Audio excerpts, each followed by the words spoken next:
ओम नमो नारायणा। स्वागत है आपका पुरुषोत्तम मास महात्म्य कथा अध्याय 9 में। सूत जी बोले, तदनंतर विस्मय से युक्त नारद मुनि ने मेधावी ऋषि की कन्या का अद्भुत वृत्तांत पूछा। नारद जी बोले, हे मुने, उस तपोवन में मेधावी की कन्या ने बाद में क्या किया और किस मुनि श्रेष्ठ ने उसके साथ विवाह किया? श्री नारायण बोले, अपने पिता को स्मरण करते करते और बराबर शोक करते करते उस घर में कुछ काल उस कन्या का व्यतीत हुआ।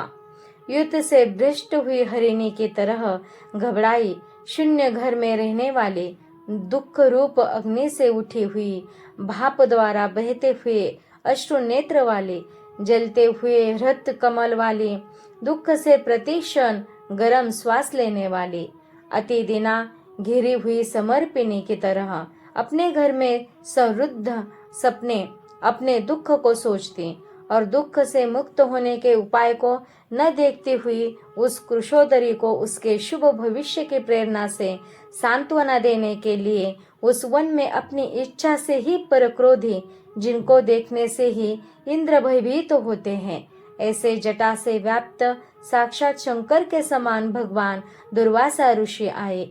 हे नारद, भगवान कृष्ण ने राजा युधिष्ठिर से कहा कि हे राजेंद्र, वह दुर्वासा आए जिसको कि आपकी माता कुंती ने बालापन में प्रसन्न किया था। तब उन सुपूजित महर्षि ने देवताओं को आकर्षण करने वाली विद्या उन्हें दी, और हे भोपाल, जिन्होंने सब देवताओं से नमस्कार किए, जाने वाले मुझको भी रुक्मिणी के साथ रथ में बैलों की जगह जोता। दुर्वासा को बैठाकर रथ खींचते हुए जब हम दोनों मार्ग चलने लगे, तब चलते चलते मार्ग में अति तीव्र प्यास से सूख गए थे। तालु और ओष्ठ जिस रुक्मिणी के ऐसी जल चाहने वाली रुक्मिणी ने जब मुझे सूचित किया, तब कंधे पर रथ की जोत को रखे हुए चलते चलते ही पांव के अग्रभाग से पृथ्वी को दबाकर रुक्मिणी के प्रेम के वशीभूत मैंने भोगवती नाम की नदी को उत्पन्न किया। तब वही भोगवती ऊपर से बहने लगी। अनंतर उसी के जल से, हे महाराज, रुक्मिणी की प्यास को मैंने बुझाया। इस प्रकार रुक्मिणी की प्यास का बुझना देख उसी क्षण अग्नि की तरह दुर्वासा क्रोध से जलने लगे और प्रलय की अग्नि के समान उठकर दुर्वासा ने शाप दिया। बोले, बड़ा आश्चर्य है, हे श्री कृष्ण, रुक्मिणी तुमको सदा अत्यंत प्रिय है, अतः श्री के प्रेम से युक्त तुमने मेरी अवज्ञा कर अपना महत्व दिखलाते हुए इस प्रकार से उसे पानी पिलाया, अतः तुम दोनों का वियोग होगा। इस प्रकार उन्होंने शाप दिया था।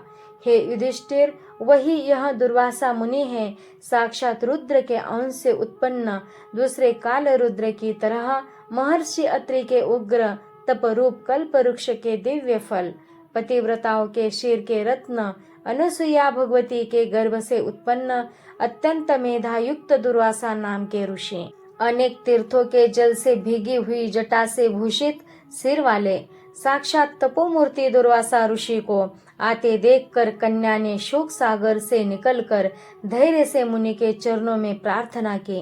प्रार्थना करने के बाद जैसे वाल्मीकि ऋषि को जान के अपने आश्रम ले आई थी, वैसे ही यह भी दुर्वासा को अपने घर में लाकर अर्घ्यपाद्य और विविध प्रकार के जंगली फलों और पुष्पों से स्वागत के लिए आज्ञा लेकर आदर पूर्वक पूजन कर, तदनंतर हे राजन, यह बाला बोले। कन्या बोली, हे महाभाग, हे अत्रि कुल के सूर्य, आपको प्रणाम है। हे साधो, मेरी अभाग्य के घर में आज आपका शुभागमन कैसे हुआ? हे मुने, आपके आगमन से आज मेरा भाग्योदय हुआ है, अथवा मेरे पिता के पुण्य के प्रभाव से प्रेरित मुझे सांत्वना देने के लिए ही आप मुनीषोत्तम आए हैं। आप जैसे महात्माओं के पांव की धूल जो है वह तीर्थ रूप है, उस धूल का स्पर्श करने वाली मैं अपना जन्म आज सफल कर सकी हूँ। आज मेरा व्रत भी सफल है। आप जैसे पुण्यात्मा के जो मुझे आज दर्शन हुए, अतः आज मेरा उत्पन्न होना और मेरा पुण्य सफल है। ऐसा कहकर वह कन्या दुर्वासा के सामने चुपचाप खड़ी हो गई। तब भगवान शंकर के अंश से उत्पन्न दुर्वासा मुनि मंद हास्य युक्त बोले। दुर्वासा बोले, हे द्विजसुते, तू बड़ी अच्छी है। तूने अपने पिता के कुल को तार दिया। यह मेधावी ऋषि के तप का फल है जो उन्हें तेरी जैसी कन्या उत्पन्न हुई। तेरी धर्म में तत्परता जान कैलाश से मैं यहाँ आया और तेरे घर आकर तेरे द्वारा मेरे पूजन हुआ। वह वराहरोहे मैं शीघ्र ही बद्रिकाश्रम में मुनीश्वर सनातन नारायण देव के दर्शन के लिए जाऊंगा, जो प्राणियों के हित के लिए अत्यंत उग्र तप कर रहे हैं। कन्या बोली, हे ऋषि, आपके दर्शन से ही मेरा शोक समुद्र सूख गया। अब इसके बाद मेरा भविष्य भी उज्जवल है, क्योंकि आपने मुझे सांत्वना दी। हे मुने, मेरी उस प्रादुर्भूत बड़ी भारी ज्वाला युक्त दुख रूप अग्नि को क्या आप नहीं जानते हैं?